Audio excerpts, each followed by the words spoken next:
So, 5 weeks until UTMB.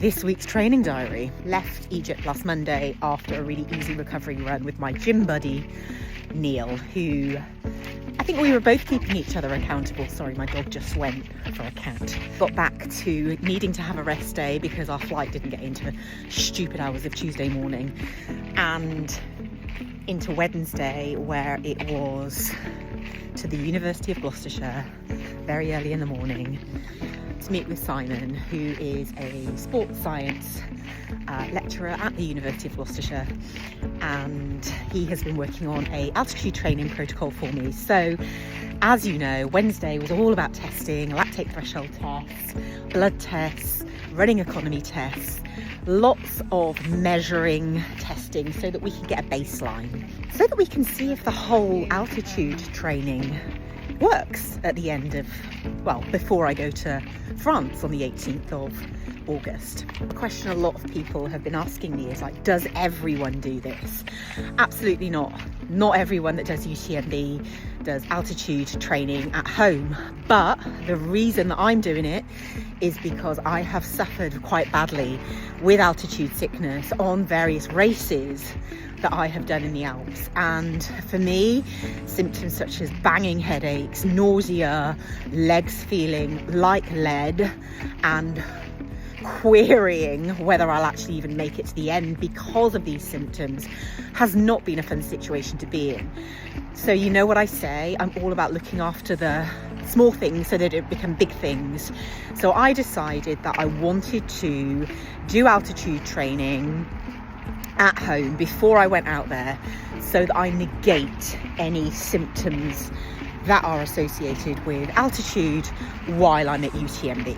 So that is why I'm doing it. I'm not doing it because I think it's going to make me run faster. I'm not doing it because I think anything other than, please try and negate symptoms of altitude sickness. So that's why I'm doing it. Testing was done on Wednesday and I waited for the tent to come. It didn't come until Friday, but once it was set up, we have commenced. So I am spending 12 hours a day, which involves not just sleeping, because I really only sleep for 8 to 9 hours a day if I can, you know, good sleep hygiene. Sleep is the best form of recovery, but also I have to be doing other things in the tent. So I'm reading, I'm watching lots of UTMB films again, lots of running films, I'm planning, I'm ordering stuff, I'm doing anything I can do in the altitude tent. So that's my life basically for the next 3 weeks, is training, running outside on trails in mountains. It is altitude training, 12 hours a day, plus from Tuesday, at least an hour a day in the altitude chamber at the University of Gloucestershire, and just ensuring that everything is ready for 3 weeks' time when I leave. Yeah, running this week has been really enjoyable actually.